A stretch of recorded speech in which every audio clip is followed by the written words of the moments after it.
Baik, selamat bertemu kembali pada materi pemodelan simulasi spasial. Kita akan spesifik melanjutkan dari pemodelan yang sudah kita bahas sebelumnya, yaitu yang terkait dengan sekarang kita membahas pemodelan simulasi. Nah, sama halnya seperti dengan pemodelan-pemodelan yang lain, ya.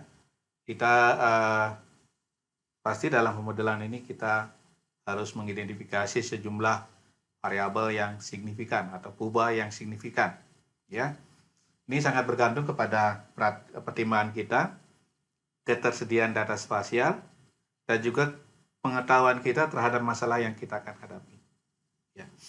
Yang pertama, yang kedua, bagaimana kita memberikan bobot, ya, bobot dari setiap perubahan yang akan kita bahas.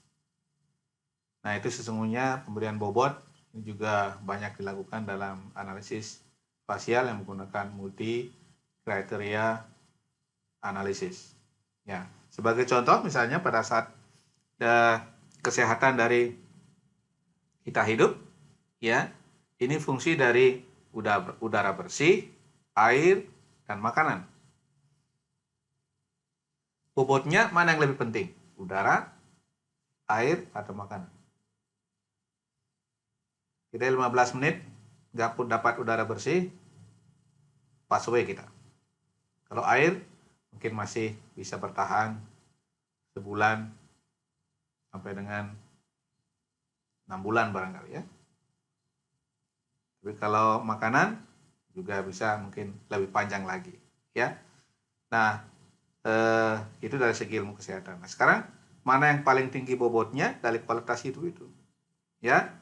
Tentu saja ini sangat bergantung kepada pengetahuan. Kalau orang kedokteran sudah pasti tahu, cepat, ya.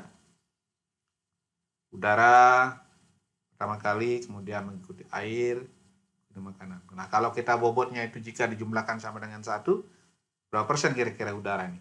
Ya. Kemudian air itu berapa persen? Makanan itu berapa persen? Dari tingkat kepentingannya. Nah, itu yang harus dipahami pada saat kita melakukan pemodelan simulasi, ya.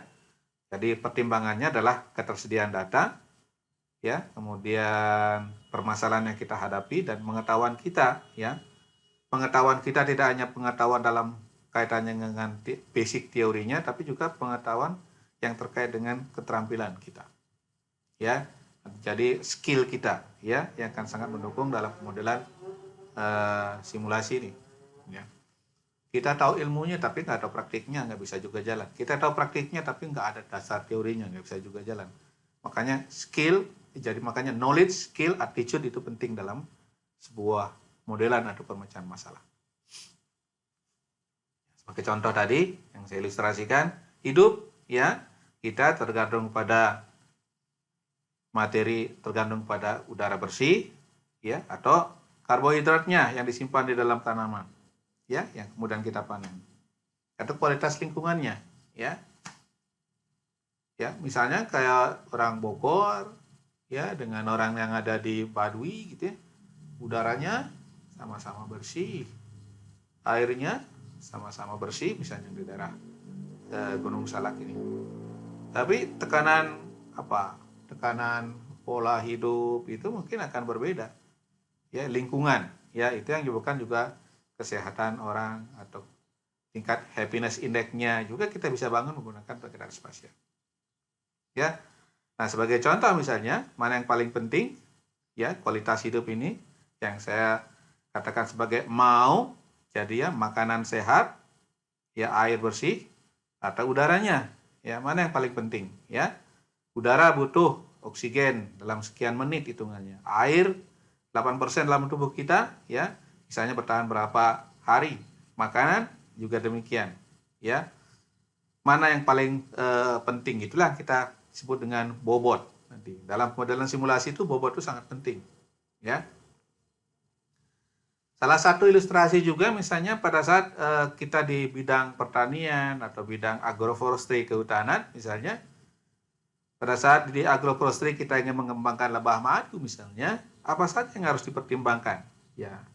Misalnya ada 5 peubah, gitu, ya, 5 verifikator yang kita akan analisis, ya. Misalnya lebah madu ini yang pertama, yang paling penting aspek pertimbangan adalah tipe misalnya ekosistem. Apakah dia harus di hutan yang lahan kering, ya, hutan rawa, rawa gambut, ya, atau di mangrove, ya, atau dari kelas hutannya, gitu ya.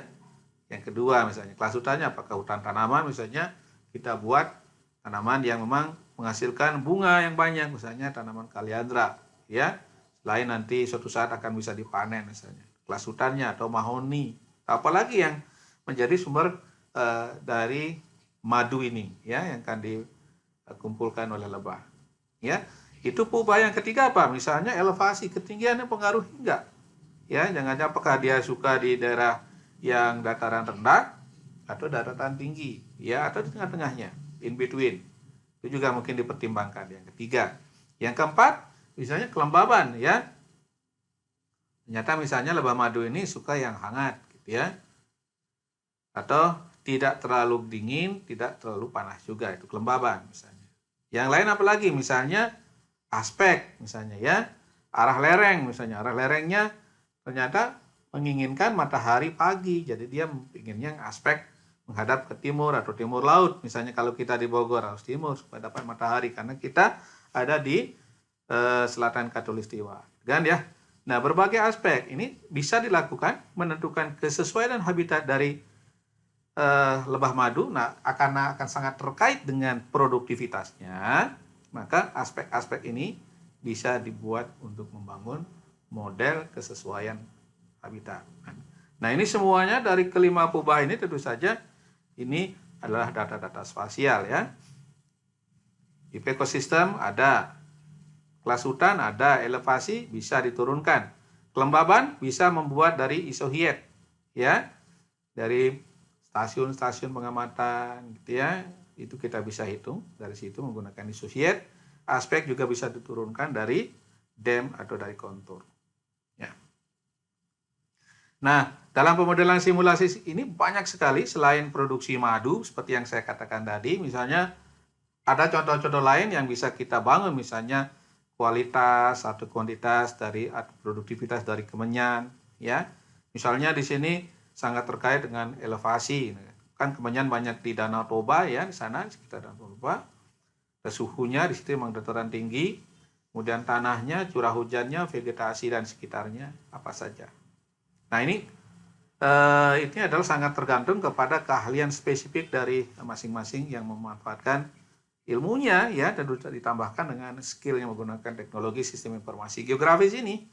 Atau juga misalnya yang ketiga tentang kerusakan tegakan. Kerusakan tegakan ini yang terkait dengan sarat, misalnya pada saat pemanenan, mana yang lebih bisa kita ramalkan, spasialkan, modelkan, spasial dimodelkan secara spasial. Misalnya yang pengaruhi adalah slope, kerapatan tegakan, jumlah pohon yang ditebang, ya, kemudian kerapatan jalan syaratnya, teknologi penebangan, ya, teknologi penyaradan yang digunakan itu sangat mempengaruhi kerusakan tegakan. Bisa kita ramalkan juga. Atau kerawanan kebakaran seperti yang nomor 4, kerawanan kebakaran, banjir, ya, longsor, penambahan hutan, rawan pangan, ini semuanya bisa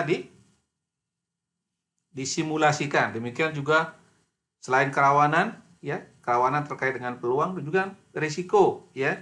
Kalau ditambahkan dengan uangnya misalnya atau value dari material yang mengalami bencana, misalnya dari risiko banjir, risiko gempa, tsunami. Demikian juga kita bisa membuat kelas kemampuan lahan, kelas tempat tumbuh dari spesies kunci tertentu, misalnya Taman Nasional, ya. Kalau Taman Nasional Lorelindo misalnya, itu tentang anoa, tentang tarsius, kita bisa melihat kualitas tempat tumbuh atau kesesuaian habitatnya, ya, kesesuaian tempat tumbuh dari spesies tertentu atau kualitas habitat dari fauna, atau bagaimana kita membangun kesesuaian untuk kemasyarakatan atau prioritas konservasi lahan atau keberhasilan tambang reklamasi. Nah, itu ada semuanya menggunakan model-model simulasi, ya.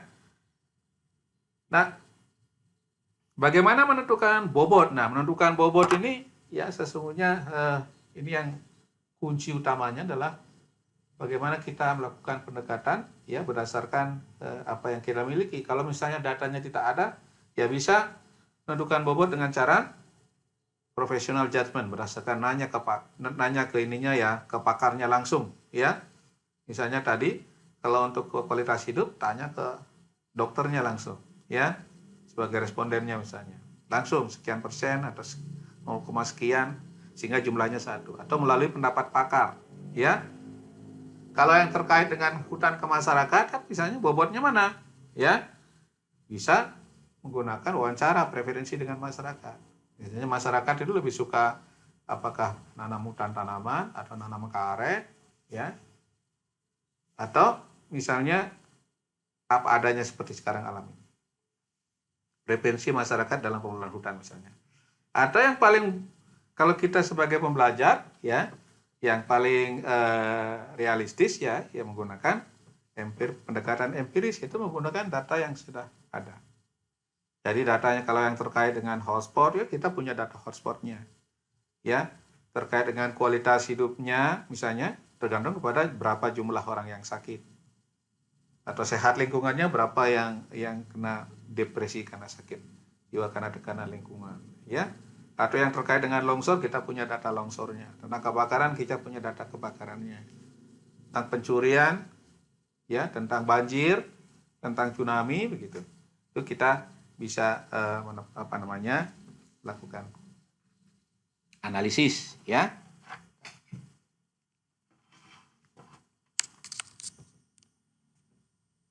Nah, berikutnya ini ada metode umum ya yang untuk menghitung bobot. Nah, ini mungkin kita akan bahas secara khusus ya terkait bagaimana kita menggunakan bobot ini, ya, menghitung bobot ini. Nanti bisa dengan cara empiris yang dari mulai yang sangat mudah sampai dengan yang sangat kompleks ya. Jadi memang secara umum kalau memang belum ada bisa menggunakan metode rating ini, bisa menggunakan coba galat ya, coba-coba aja lah. Misalnya kalau 3 kubah, hitung pertama asumsikan sama 0,33, 0,33, 0,33. Atau misalnya seperti tadi, kualitas hidup itu misalnya oke, kita katakan 50% itu udara, ya, kemudian 30% itu air, kemudian 20% lagi itu adalah misalnya makanan, food, ya. Itu menggunakan trial and error. Atau kalau misalnya nanya pada ahlinya juga boleh, berapa? Ya, 0,5 apakah sama 0,5 ya, 0,3, 0,2. Nah, atau menggunakan pendekatan yang empiris. Kita dengan menghitung, ya. Nah, yang empiris tadi ya nanti sesungguhnya pendekatannya itu adalah menggunakan yang bisa menggunakan nomor 3, composite mapping analysis ya. Kemudian menggunakan analisis komponen utama atau yang setengah subjektif gitu ya menggunakan AHP gitu ya. Yang namanya analytic hierarchy process ya, menggunakan perbandingan dengan wawancara tapi dihitung secara empiris. Ya. Atau juga Anda supaya mudah dengan wawancara. Ya, kalau wawancara itu bisa menggunakan ranking method. Ya, kalau rating kan rating tadi misalnya kalau dijumlahkan sama dengan 1. Tapi kalau ranking ini orang sangat sulit menjumlahkan. Kalau sudah jumlahnya lebih dari 3, bisa mikir-mikir kadang-kadang jumlahnya lebih dari 1 atau lebih dari 100 kan. Kita gunakan kasih angka aja. Angka 1 sampai 5 misalnya.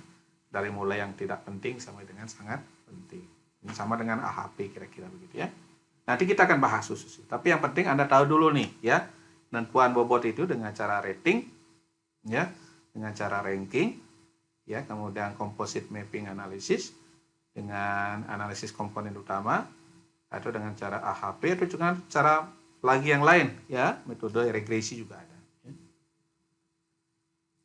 Nah, contoh misalnya kasus-kasus pemodelan simulasi, ya ini kita akan membahas salah satu yang sederhana saja, tapi sudah menjadi sangat baku ya sebagai SK Menteri Pertanian nomor 823 tahun 80 ini, ya dalam rangka menentukan fungsi hutan. Nah, fungsi hutan ini ya ditentukan berdasarkan layer kelas lereng, jenis tanah dan curah hujan plus elevasi ya. Nah, ini kita akan coba ilustrasi kalau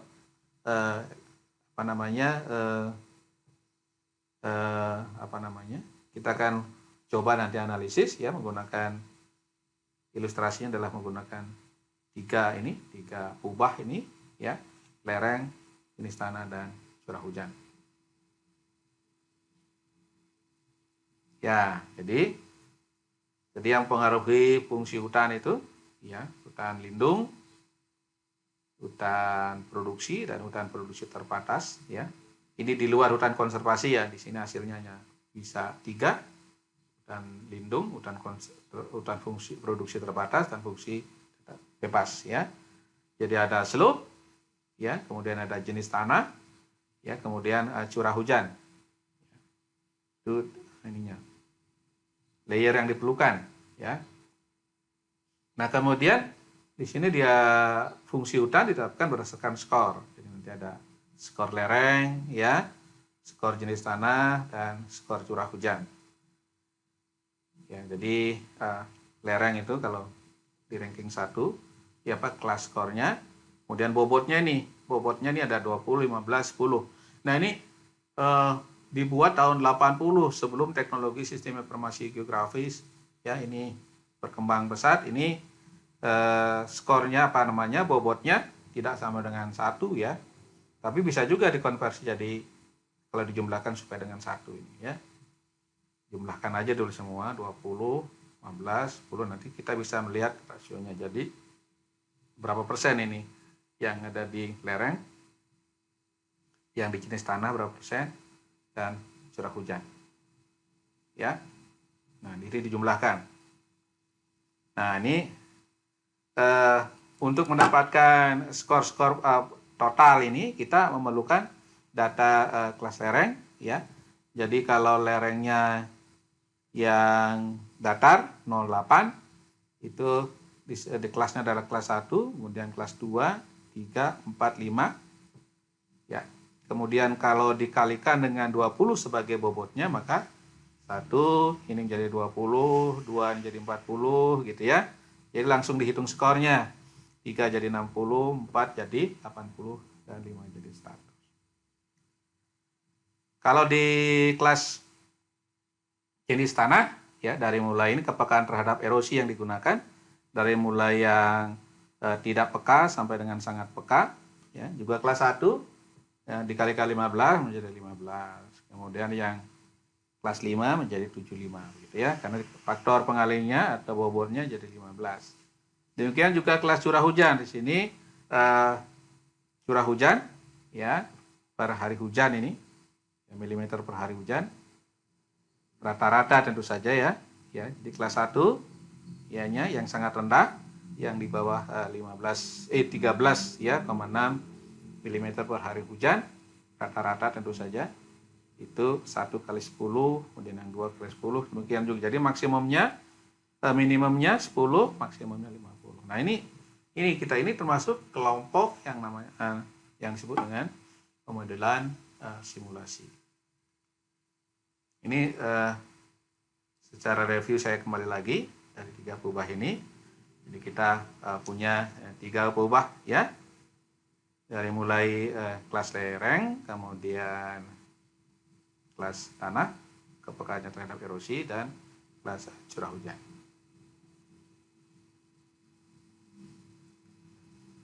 Ya, jadi kemudian dari total skor yang kalau kita sudah dapatkan, kan itu melakukan analisis overlay ya. Jadi kita menggunakan overlay dari skor-skor yang dimiliki setiap player ya. Maka kita akan mendapatkan jika skornya antara 125 174, maka itu yang disebut dengan hutan produksi terbatas ya. Nah, tapi jika lebih besar dari 175, maka itu disebut dengan hutan lindung ya. Nah, jika di bawah 124, maka disebut dengan hutan produksi. Nah, ini jadi inilah manfaat dari pemanfaatan teknologi sistem informasi geografis, karena bisa dilakukan secara cepat dan konsisten. Ya, dan proses updatingnya juga, misalnya ada kekeliruan tentang kelas lerengnya, kekeliruan tentang jenis tanahnya, dan ada survei tanah terbaru, ya, maka ini bisa ditetapkan.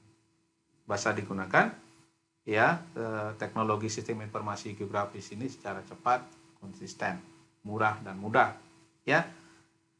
Nah, selain ini bisa juga ditambahkan dengan constraint, ya, tadi seperti yang saya katakan tadi, selain dari tiga pubah ini yang sifatnya bazi gitu ya, itu ada range-nya kisaran, tapi ada juga yang bersifatnya mutlak, ya. Misalnya jika ada lokasi yang di atas ketinggian 2000 meter DPL, ya itu pasti kita tetapkan sebagai hutan lindung. Seberapa, walaupun dia misalnya skornya di bawah 124.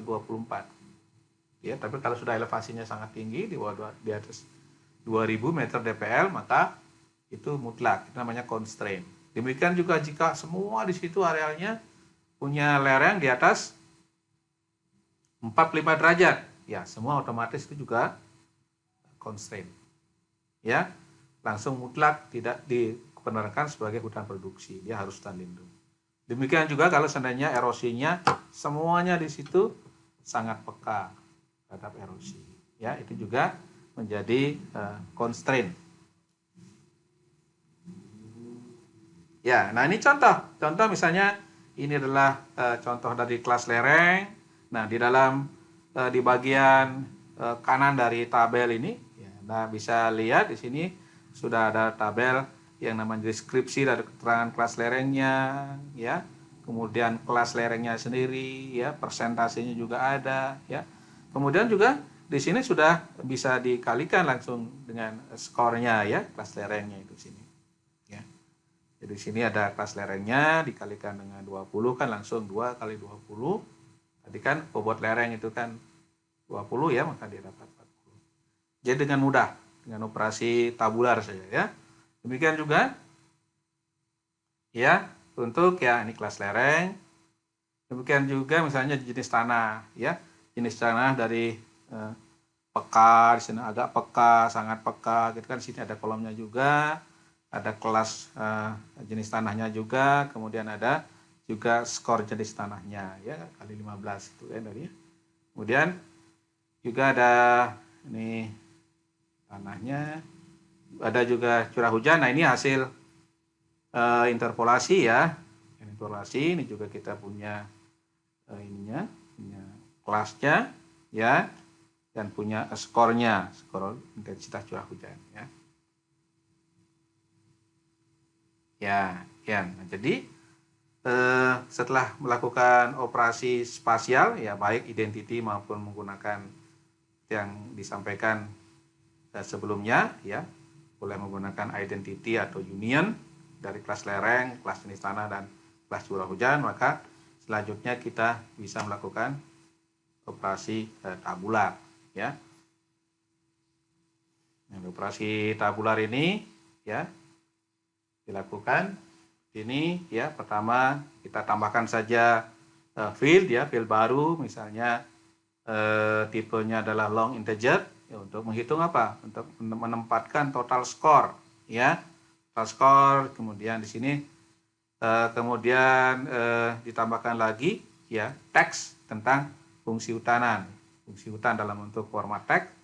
Jadi untuk memberikan keterangan ya, keterangan hutan lindung, hutan produksi terbatas atau hutan produksi ya bebas ya. Kemudian hitung, barulah dihitung dengan menggunakan, kalau kita sudah mendapatkan total score tadi ya, karena dia berbentuk long integer, maka kita bisa hitung ya. Jadi menggunakan field kalkulatornya ya, kita hitung. Jadi fieldnya total score ini sama dengan ya fieldnya dari kelas lereng ya. Kalau kita menggunakan kelas lerengnya maka harus dikalikan dulu ya dengan bobotnya 20 ya, dan juga kelas jenis tanah dengan 15 dan kelas intensitas hujan itu kali 10. Tapi kalau kita menggunakan skornya juga bisa langsung ya, kan ada di situ field kosong, langsung dijumlahkan saja ya. Jadi skor lereng, skor jenis tanah tambahkan dengan curah hujan. Kemudian ya di total skor ini kita seleksi ya, select by atribut ya. kemudian kita menggunakan field calculator, kita tambahkan di fungsi hutannya itu. Ya, fungsi hutannya itu yang misalnya kalau kita ingin memilih terlebih dahulu, ya caranya ya bisa saja select all dulu sebagai misalnya di select all fungsi hutan, barulah select yang berikutnya, select yang di bawah, ya, kemudian select log, kemudian select from the current selection, ya, kemudian baru dihitung lagi, misalnya kita berikan pilih yang di bawah 124, 125 ya. Jadi apa namanya, kita tetapkan sebagai fungsi bebas, ya, hutan produksi bebas. Sedangkan ya di antara 124 sampai 174 gitu ya, kita pegang sebagai fungsi terbatas. Ya. Nah, hasilnya seperti ini. Ya, kita bisa sudah ini kalau di sini displaynya ya. Ini kan total skornya ya. Nah, ini belum direklasifikasi ya. Hasil modelnya total skornya 1, 2, 3, 4, 5 dibagikan 5 kelas interval ya. Jadi kalau kita lihat ini ya, dari yang merah, dari orange yang merah ini pasti sudah merupakan fungsi hutan produksi bebas ya.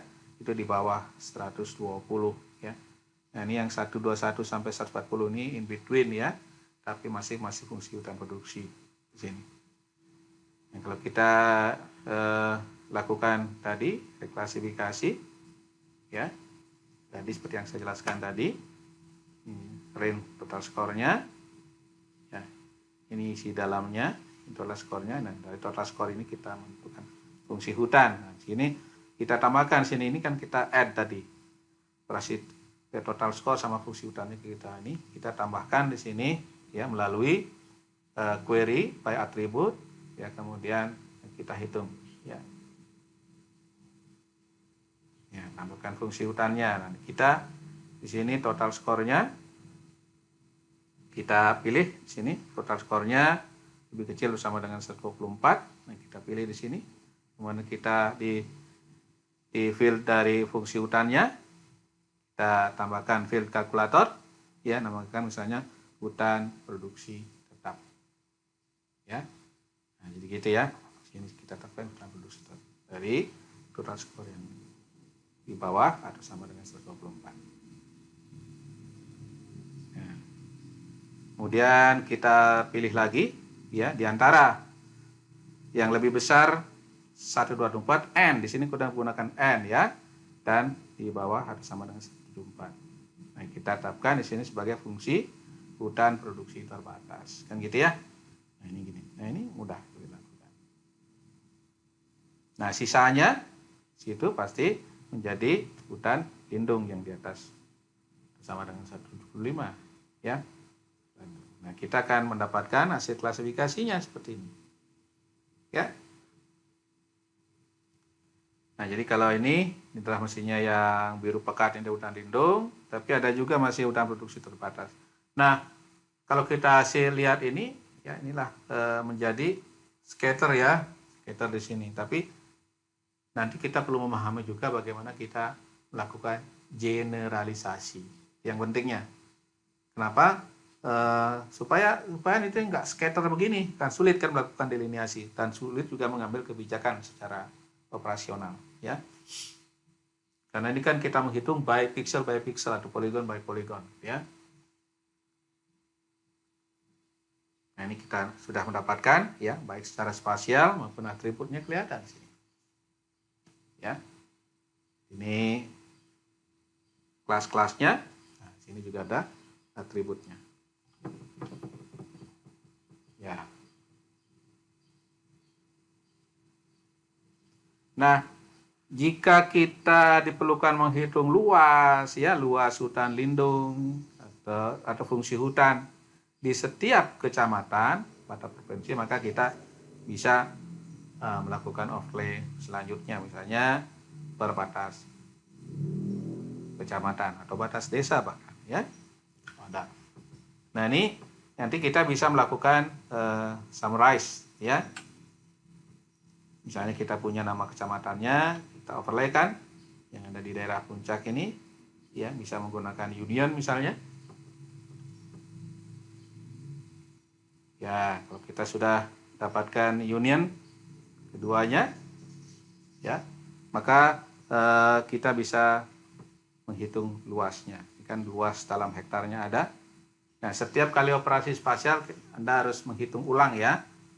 Jadi menggunakan calculate geometri itu ya, supaya kita bisa menghitung ulang. Kalau nanti tidak dihitung ulang, nanti dia akan terbawa ke luas yang lama. Ya, nah kemudian kita bisa melakukan summarize ya. Kita bisa menggunakan summarize dengan menghitung luas total setiap fungsi hutan sekaligus menunjukkan sebaran kisaran luas poligon ya, dari yang minimum sampai maksimum. Ya, jadi kita bisa menggunakan summarize tabelnya ya. Klik tabelnya itu kita membuat summarize. Nah, kita tinggal checklist aja ini, mau yang minimumnya berapa, maksimumnya berapa, jumlahnya berapa ya, dan kita simpan dalam bentuk di base formatnya. Nah, setelah di base kita bisa baca di Excel ya. Ini nama filenya disimpan. Nah, kita akan mendapatkan misalnya gini. Jadi kita dari sini kita bisa mensummarize ya, mensummarize jumlahnya misalnya untuk hutan lindung ada di sini ada kira-kira 3.000 ya, 3.030 hektar. Dan produksi terbatas ada 245 ya, 24.000 ya 532. Kemudian ada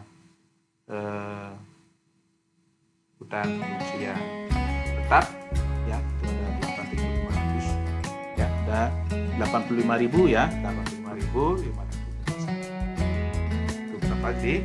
Dari lokasi yang kita kaji. Ya, saya kira itu adalah ilustrasi dari model simulasi. Nah, model simulasi nanti mungkin kita akan bertemu lagi contoh berikutnya, misalnya bagaimana kita membuat peta kerawanan ya, pada sesi-sesi yang lain. Saya kira demikian. Tetap semangat, tetap tingkatkan pengetahuan, tingkatkan keterampilan, dan tingkatkan juga attitude Anda ya, sebagai seorang yang punya pengetahuan dan punya skill ya, supaya Anda bisa melakukan semua kegiatan secara profesional. Dan demikian, salam sehat selalu. Mari kita selalu berbagi kebaikan, jaga harmoni